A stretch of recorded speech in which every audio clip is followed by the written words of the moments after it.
Champions League and Europa League game on the Air Sport Pack. This is News Talk. Hello, you're welcome along to Wednesday nights Off the Ball. It's Joe here. You're very welcome. We've a busy show for you this evening. So two men we've been waiting to hear from over the last number of days on the show. Philip Brown, Chief Executive of the IRFU, talks about the Grobler and Grobler situation and Irish rugby's policy on doping generally. We'll also have the official Munster response to a number of questions put in by Off the Ball earlier in the week. John Delaney was also at the Aviva Stadium this afternoon. He talks Martin O'Neill. We have Kerry footballer Aisling Desmond on the show, and then a slightly different one for you on the football show, John Batson, who along with Cyrille Regis and Laurie Cunningham was part of that famous West Brom trio nicknamed the 3 Degrees. 53106 is the text number. We're on Twitter at Off the Ball. Kevin Kilbane, hello. Hi Joe, all good? All good. And Richie McCormack, hello. How are you, Joe? You've been wanting to cover the Cyrille Regis story, and so we're doing that on the football show. We've got a good guest. Yeah, Will Mark is actually called Brendan Batson, Joe, not John Batson, but there you go. Not wanting to dig you out.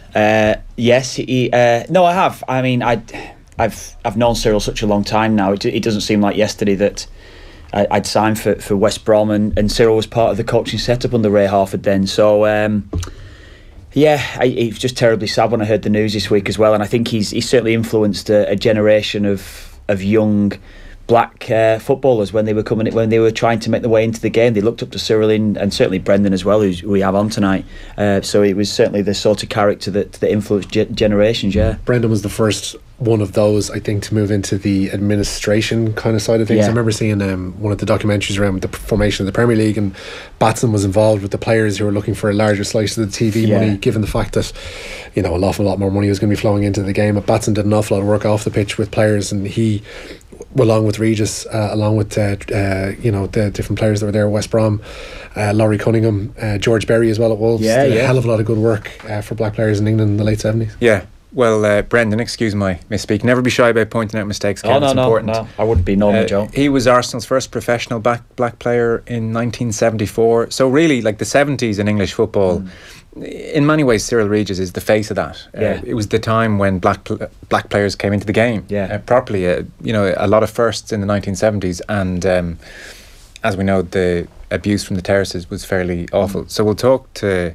Brendan Batson about all that. He was still very good friends with Cyrille Regis to the end as well. Yeah, they live very close to each other, yeah. So that's all on the way on the football show. We'll play you John Delaney, the Aviva rights naming today. There was 10 days ago, Philip Brown and John Delaney would have been eyeing up this day on the calendar, saying, oh yeah, we've got that the rights naming thing that morning, grand, and events, dear boy. And so for both of them it turned into a morning with lots of questions, and so we'll hear from both of them. Philip Brown in particular in conversation with Ger. We'll play that out in full. We've got a clip I know for you. So the other side of this thing, the Grobler and Grobler situation, we put in a number of questions to Munster, because certainly it was the big focal point of the discussion with Philip Brown this morning, and we put in a number of questions to Munster during the week, and they've replied, and so it's our first official response from Munster. So we figured, to be fair to them and to be fair to everyone, we might just read out the full Q&A. So if you bear with me for a couple of minutes, I think it's worth doing that, because it is the first official response from Munster on this, beyond Van Gran in the press conferences. So as follows, and don't worry, I'm not going to editorialise all over these. We'll just do a quick enough Q&A. The first question was, Philip Brown in the IRFU's anti-doping report 2015-16 says that Irish rugby has a zero tolerance policy towards cheating in rugby. So when did Munster's zero tolerance on drugs end? And if it hasn't ended, how does having a confessed drugs cheat on your team tally with a zero tolerance policy? So the Munster answer is, we are in line with Irish rugby on this front and support a zero tolerance approach to doping in Irish rugby. The ongoing tests, investment and structures in place support all efforts in ensuring rugby is a clean sport in Ireland. Just to say there, they didn't answer the second question. And that's the kind of key part in all of these questions. That is the key question. It's the unanswerable question probably for the IRFU and Munster at the moment.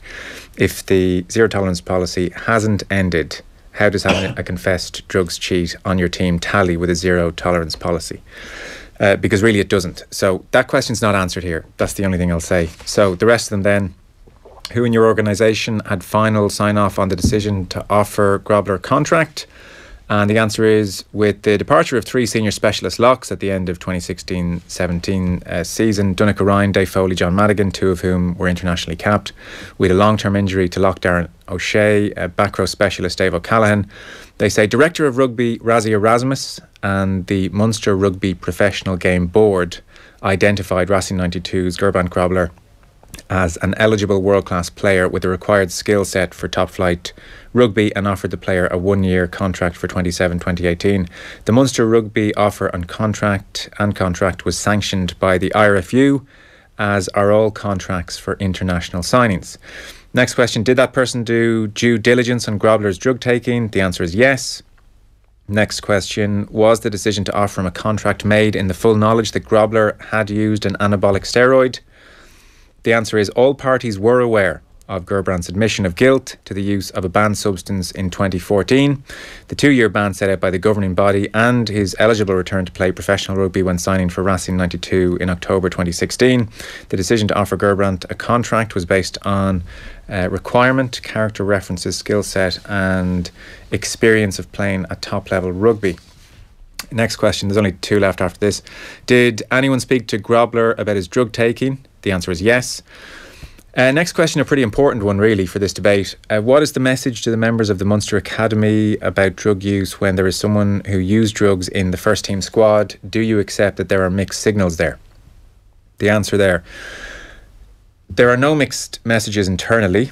As an organisation, Munster Rugby's stance on doping is in line with Irish rugby and world rugby, and we support and action all efforts in ensuring and promoting a drug-free sport.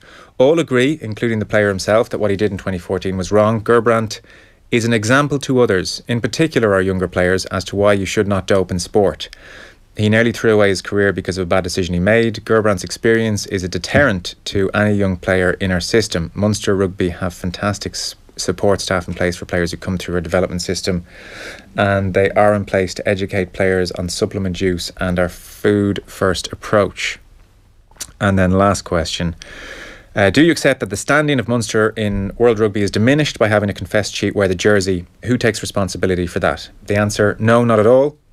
Munster Rugby is a people-first organisation. The character references and recommendations from people we respect were paramount in our decision to recruit Gerbrandt from Racing 92. Secondly, his ability to contribute to the squad was similarly confirmed by those who have previously worked with him.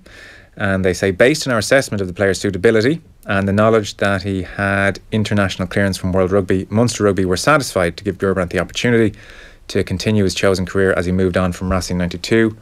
We support Gerbrandt's inclusion in our squad, and at this stage he has represented Munster in our pre-season game against Worcester Warriors in August, and most recently lined out for Munster A against Nottingham in the British and Irish Cup. So that's official comment from the Munster board, presumably Gareth Fitzgerald has seen this. That is the official Munster response. I think, again, not to overly editorialise, because we're going to talk with Rory O'Connor of the Irish Independent and Keith Wood on Wednesday Night Rugby. Just 2 observations on this. One, the key first question isn't answered here. And that's very important, because the question is, if the zero tolerance policy hasn't ended, how does having a confessed drugs cheat on your team tally with a zero tolerance policy? The point here, of course, is it doesn't. And that's the unanswerable question for Philip Brown, as we'll hear, and for Munster Rugby. And then just on this point, Gerbrandt is an example to others as to why you shouldn't dope in sport. He's not really, though, is he? Like, the other side of that coin is this guy cheated, anabolic steroids, all of those benefits. He's unlucky to be caught, because let's be honest, anyone who does cheat is unlucky to be caught, given the odds are in your favour when it comes to drugs testing. And so the message is, even if you're unlucky enough to be caught, a 2-year ban because it's your first offence, and hey presto, you're back and you get the money and the dream and the full-time playing contract and everything you ever were hoping to get. I mean, that is the other side of that message. And so therefore, is that not the message to a 17, 18, 19, 20-year-old who has the skills and who has a chance of making it, but not the athleticism, not the size? the Grobler message could easily be, I'm going to go away, I'm going to do my 6 months course in whatever I need to do to get bigger. I come back, I'm bigger. I either get away with it without a failed test, or even if there is a failed test, yeah, look, 2 years out is bad, but you know, a year goes by quick enough, and then you're on the home stretch, and then you've made it. The dream is yours.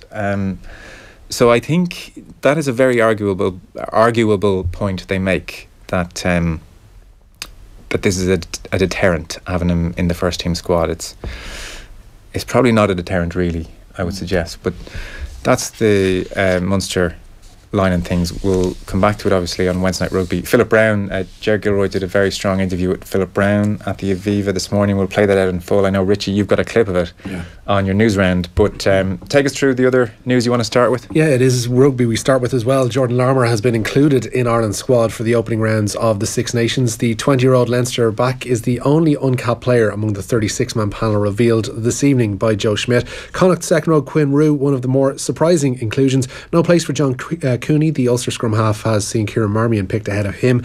There were recalls for Leinster pairs Sean Cronin and Fergus McFadden, as well as the Munster centre Rory Scannell. The likes of Sean O'Brien, Gary Ringrose and Rhys Ruddock miss out through injury, and as expected, there's no room for the Racing-bound Simon Zebo nor Scarlet's Munster-bound second row Tyke Byrne. Ireland's Six Nations campaign begins away to France on February the 3rd. The French, meanwhile, will be without Matthew Bastareaud for that game in Paris. The Toulon centre has been banned for 3 weeks for using a homophobic slur against Benetton flanker Sebastian Negri in last week's Champions Cup meeting between the sides. His guilty plea was taken into consideration in reducing a 6-week ban by 50%. Bastareaud is free to play again on February 4th, the day after the meeting with Ireland in Paris. France have themselves named a youthful squad, with Bordeaux's 19-year-old scrum half Mathieu Gilbert the standout name there. Some context to the Bastareaud ban perhaps. England flanker James Haskell banned for 4 weeks, a week more than Bastareaud, for a dangerous tackle on Wasps' Jamie Roberts during Harlequins' Champions Cup win over Wasps recently. Haskell will miss England's opening 2 Six Nations games. So I mentioned Philip Brown. He was out at the Aviva today. There's, the sponsorship with Aviva is the reason that John Delaney and Philip Brown were there. So in the end, Ger Gilroy managed to catch Philip Brown for 3, 4, 5 minutes. Yeah, and the IRFU chief executive says the union will review their policies surrounding the signing of players with a prior history of doping. It follows the controversy, of course, over Munster signing of Grobler, who failed a drugs test in 2014 and subsequently served a 2-year ban. Brown told Ger that the South African lock deserves a fresh start and at Munster. I think the man should be given a chance to do what he is paid to do, and to do what he is entitled to do in terms of his chosen path and his chosen career. Even though it damages the Munster brand. Okay, Chair, we're going to wrap this up now. Well, that's. Okay. I think at the end of the day, I think what we'll do is we'll obviously take on board the views that have been expressed, both publicly and privately, and we'll obviously have to consider, do we need a policy, and how should we consider dealing with that set of circumstances in the future.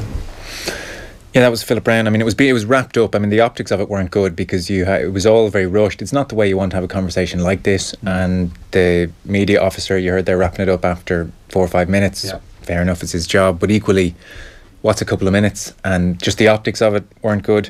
And initially, we'll play the full thing out to be fair, but initially there was a bit of filibustering going on, because when you're in that position, you know, if I talk for long enough here, the 3 minutes goes by very quickly. So there was a bit of that. But then he did acknowledge that it was probably a misjudgment and that it probably won't happen again. But he did so in this very corporate, nuanced he passed language. Off as well that the IRFU had a decision to make as regards Grobler as well. Like he said, it wasn't my decision to make. This was put forward to me by Munster, and the option was for them to sign Grobler. It wasn't an IRFU call whether or not this guy would come to the province. So he decided to put off as much responsibility from the IRFU as he possibly could. Yeah, he said him personally, but that it did go before the IRFU, certainly. So presumably that's David Newsafora. He did say not me personally, although I'm not shirking responsibility in the surely the chief almost. Executive would have that question asked. Yeah, I would have thought so as well, but he seemed to say it didn't come before him personally. We'll play the full thing out on Wednesday Night Rugby. There were just I don't know, there were a few moments, like in the press conference section, Gavin Cummiskey from the Irish Times asked if another, quote, convicted doper could be brought into Irish rugby, or would it be a stated policy, or would it be a case-by-case basis going forward? And Brown said that's a nonsense question. It's not really a nonsense question. It's one of the key questions going forward. It's about Irish rugby policy going forward. So I don't know how well all of this was handled this morning. I wasn't there for the full part of it. I've just read everything I can on it, and we'll play out the full interview just before 8 o'clock as well. Yeah, elsewhere, John Delaney says Martin O'Neill turned down a better financial offer from Stoke to stay in the Republic of Ireland manager's job. The FAI chief executive says O'Neill will sign his new deal before next week's UEFA Nations League draw. The Republic of Ireland manager had agreed a new deal last October, but it has since remained unsigned, and Delaney says he was kept in the loop by O'Neill about his discussions with the Premier League side. I'll go back to the events here in November. It obviously took some time afterwards to consider the manner of defeat. Obviously it was a difficult night for Irish football, for the fans, for everybody involved in the game. But our next game wasn't until the end of March, and he took some time. He was in contact to say he wanted to take some time. He rang me on Saturday to say that he was going to meet Stoke on Sunday, which he did. I believe it was a far better financial offer, but he rang me after to say he had respectfully declined their offer, and he wanted to stay managing the Republic of Ireland. And he came in last night, agreed terms. His representatives will be in town on Monday in Dublin, and there will be a contract signed prior to the draw on Wednesday. Okay, we'll go play the full Delaney interview at around 7:30. I suppose the hope is that is actually a line under it now. Yeah. O'Neill has thought about it. Maybe part of that thinking about it was to talk to other clubs and see what the temperature out there was, and you would hope now the terms have been agreed that he feels settled in himself with the Irish job, and we're not going to have him talking to other Premier League clubs, certainly at the rate that's happened over the last month. Yeah, I think that'll be the case. I think that's a line drawn under it. Now we have some sort of communication. We have some sort of knowledge as to what actually happened. And as far as I'm concerned now, I think it will be done and dusted this week, and you move on. That's the way it is. Theo Walcott then? Yeah, we knew this one was coming. He's confirmed that he signed for Everton. The 28-year-old signing a 3.5-year deal at Goodison Park. Walcott is believed to have cost Everton in the region of £20 million, and he has been explaining his reasons for moving. This is the right place for me to be with, obviously, the manager who's very ambitious. I feel like the club's, going in the right direction. There's a lot of players that are coming in, and it's attractive for me. I had numerous chats with Wayne as well, and that was one massive key factor. I think that really tempted me. Interestingly, Gary Neville and Jamie Carragher on Monday Night Rugby, Kev, were debating. What did I say? Getting a few things wrong. Say rugby? Yeah. Monday Night Rugby. You've got rugby on the brain, Joe. That's what it is. Honestly, you are. That is the dream. I know you're looking ahead. You're looking ahead to the big one, but we'll come to that later. The tweet in from a viewer to Monday Night Football was Theo Walcott, lads, a failure.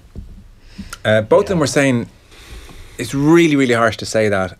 I think it is as well. The nagging thing, though, Carragher said, the nagging thing with Walcott is even 400 games for Arsenal, surviving 400 games for Arsenal, admittedly a lot of them as a sub, but still, and scoring over 100 goals. I think he's 104 goals for Arsenal. 108. Is it 108? Yeah. Thank you. He was saying that's really impressive, and yet there's just this nagging feeling with Walcott that there was more there. Yeah. But I wonder, were we just wrong? I have that feeling as well. There was more there. Probably seen him as a youngster. His career has I don't want to say declined, but it's certainly gone stale. The way that Arsenal have plateaued. Or great word, Richie, has gone stale over the years. It's coincided with the worst run, or certainly the as bad a run in the last 5 years, 10 years going back now. Arsenal have been extremely poor at times. They've played some great football, and Walcott's looked great within that football that's been played at times. Yeah. But by and large, Arsenal have been pretty poor when it's come to the big games and when it's come to certainly the defining moments of seasons, and that's what's happened with Theo Walcott. I feel I think it's a good move for him. I feel as though he's maybe left it maybe two years too late. He probably needed to get away, and I think it's the ideal chance now to try to get to maybe try to enjoy and try to get maybe a bit of success there at Everton the last few years, because he's still only 28, and that's what we forget. Because that quantum leap that Raheem Sterling has made, his decision making and his finishing. Yeah.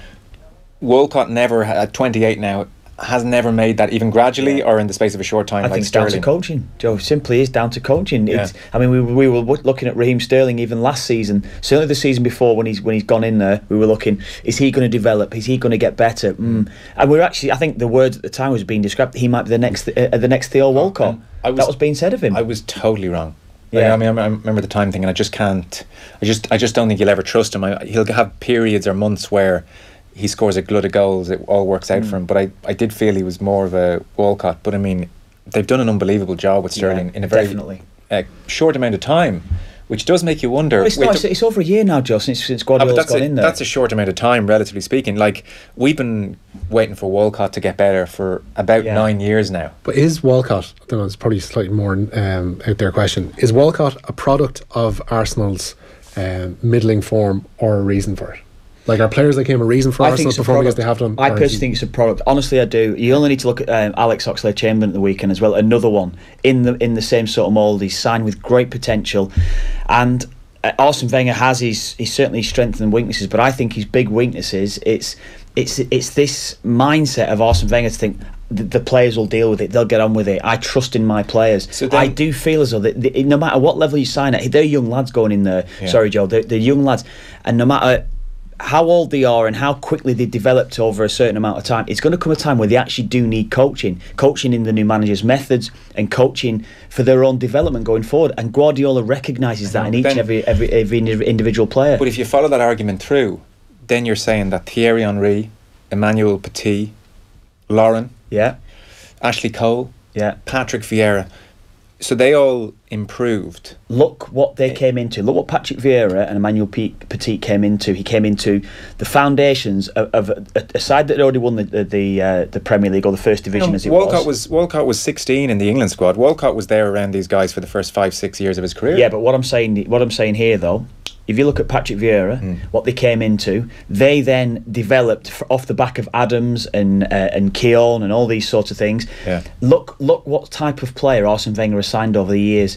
The constant thing that I would hear back when you talk about people like Martin Keown, he may not be the technically most gifted player, but he brought an intensity, he brought a desire in training every single day. He raised standards, and Arsenal don't have that type of player. And I just feel as though everyone at Arsenal for the last 10 years have been in the comfort zone. So your point is it was the players, not Wenger, that shaped and moulded the brilliant Invincibles team? Sorry, say that again. So then, therefore, your point is that it was the players, the Keowns, the Adams, the Balls, that they shaped the Henry generation. I think a little bit of both to an extent. You can't. Yeah, I actually like Wenger for what he's actually brought to English football, to the Premier League.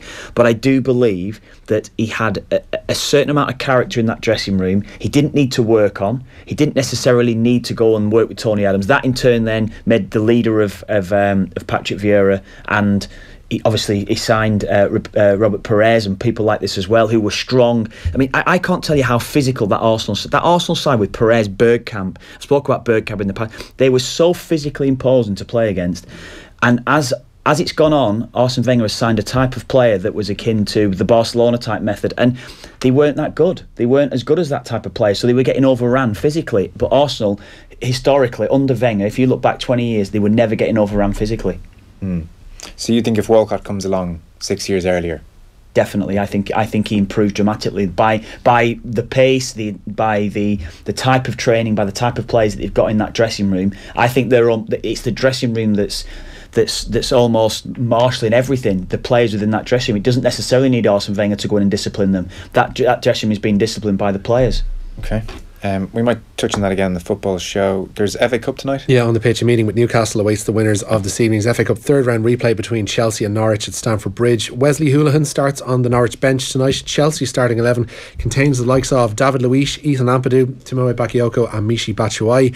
Elsewhere, 2013 Cup winners Wigan, they take on Bournemouth, for whom Harry Arter returns in midfield, with the winners to play host to West Ham, while Championship leaders Wolves are away to Swansea, and Matt Doherty starts on the right wing for Wolves. All of those games have 7:45 starts. A court in the UK has been told former Wales manager Gary Speed is one of 4 men who went on to take their own lives after being coached by Barry Bennell. A victim who Bennell admitted abusing in 1998 says he tried to contact Speed's parents to tell them. The ex-Crewe Alexandra coach denies 48 offences against 11 boys between 1979 and 1990. This wasn't known before, was it? No. It was. Yeah, I heard it. I don't think it was out there. If you know, this very public way. Yes, it wasn't very public. No. But when I first heard about Gary Speed's death, no, not death, but involvement within this case when it's come about of Barry Bennell, especially today when you read and you're hearing again, it's very hard to read it all. I've been trying to keep on top of it over the last few days. It's a hard read when you're reading all the transcript from it, and Gary Speed's now involvement. And again, you maybe draw conclusions from it, go into his own death, but it's not great that four different lads have committed suicide who have been under the stewardship of Barry Bonnell. Yeah, obviously cause and effect when it comes to something like suicide is territory that we can't really go near when you're so far removed from it. But I saw the headline today and it was almost kind of a chilling moment. Oh my God, so that's come up in court. So this case, it seems like we're in it for the long haul here. There's a lot of evidence. There's a lot of, like, if you're to go through 79 to 90, the amount of victims involved, the amount of years involved, like, we could be here for a year or so. It seems the only way, or Barry Bonnell's case, is trying to discredit the witnesses. That's the only way that he's going to get anything from it as well. And it's just tried and tested tactic. Yeah, exactly. So there was some Irish sport in history this morning. Yeah, Conor Stakelum made history this morning from an Irish perspective, becoming the first Irishman to compete in the 117-year history of the European Figure Skating Championships. The son of Tipperary All-Ireland winner Richie Stakelum scored a 43.05 in the men's short programme this morning. Unfortunately for the 24-year-old, his score was not enough to see him progress to the free programme. Says mistakes cost him, but he will learn from this experience. And athletes from North Korea and South Korea will march together under a unification flag at the opening ceremony of next month's Winter Olympics. The Games are being held in the South Korean city of Pyeongchang, and the countries will also form a joint women's ice hockey team. Their plans will be presented to the IOC in Lausanne on Saturday, but South Korean hockey coach Sarah Murray has expressed her concerns about the move to amalgamate the North and South hockey teams, while Switzerland, who South Korea are due to face, or Korea as it is now, say it will distort the competition. Rafa Nadal moved comfortably through to the third round of the Australian Open earlier today with a straight sets win over Argentina's Leonardo Mayer. Third seed Grigor Dimitrov, though, was given a right fright. He was taken to 5 sets by the world number 178 Mackenzie McDonald before prevailing 8-6 in the deciding set. There were straight sets wins today for both 6 seed Marin Cilic and the home favourite Nick Kyrgios, while women's second seed Caroline Wozniacki needed 3 sets to see off Croatia's Jana Fett, while French Open champion Jelena Ostapenko and the fourth seed Elina Svitolina were both taken to 3 sets before progressing to round 3. And Marta Kostyuk has become the youngest player to reach the Australian Open third round in 21 years. The 15-year-old from the Ukraine beat the Aussie Olivia Rogowska 6-3, 7-5 to set up a meeting with her compatriot, the aforementioned fourth seed Svitolina. Where was your sporting career when you were 15? 15, obviously still in school, ready to sign YTS terms. I was probably in last year, but obviously under 16, ready to try to earn YTS forms. So you were going into full-time football, Yeah. What age did you know you were getting the YTS contract at? Just on the cusp, 15, 16, I think it's around about February towards the back end of that season. So, I think I just turned 16. Because next week we're going to talk to Michael Calvin. We've had on the show a few times before. He's written some really good books. He wrote one on Millwall and Kenny Jackett. He spent a year with them that year. He's written about scouts, and his new one is about kids trying to make it, I guess, which is such a huge part of the game. And he was saying the way it's going now, he's written a book about it, and then he's done a documentary for BT, which is really good. The youngest player he's found approached by, I'll double check this, I think it's Man City, but I'm open to correction. Right. I think you're right. He's 3 years old. 3. It's been scouted at 3 years old. The mother put a video of the 3-year-old up on YouTube. We've all seen the cute videos of the little kid hitting the golf shot and it's very good or something. Well, Man City saw the 3-year-old and said, we're interested. I think the alarming figure that I saw today, I think it was 80 players for every 1.5 million. 80 footballers, certainly at that age, when they're 7, 8, 9, when they're in academies, for every 80 players that might go on and make it, that eventually sign professional terms, there's 1.5 million players. So it's a fallout rate or a progression rate of 0.0028, I think, something like that it is. The academy systems are so expansive now, especially at that top level for the Liverpools, the Man Cities, the Manchester Uniteds. Like, beforehand, if you got a contract to go over like 15, 16, an Irish kid going over to Liverpool, to Man City, to Manchester United, even to say a Preston or whatever, the figuring will be, sure, you'll get in the reserves at least by a couple of years down the line, and then we'll see from there. You'll probably end up a division lower, but you'll do okay. Now it's just, there's so many, so many. It's like plankton going into the mouth of a basking shark. It just doesn't happen for everybody at all. And you were saying, Kev, even Brentford now are scrapping their academy completely. Yeah, they scrapped. I think that's now 2 years now. Brentford have scrapped their academy. They're almost they know what they're doing. They're trying to. Lee Carsey was in there when the kind of turnaround went about, but they're trying to pick up.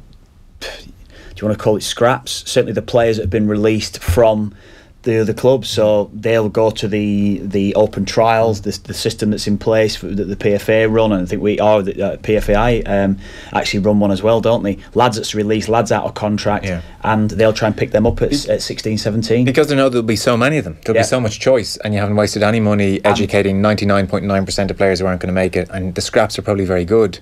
Like, it shows how quaint now Alex Ferguson, let's build up the youth system, sounds. The way football is. Well, City, as you mentioned, Man City. Man City are spending £2 million a year alone just in London. Just in London, they recognise that there's a real hotbed of talent, and a lot of it's coming from South London, Brixton in particular, where they're getting the talent from. At the Chelsea Man City level, you can make money then. If you spend enough and hoover up all the talent, then you can sell off the scraps.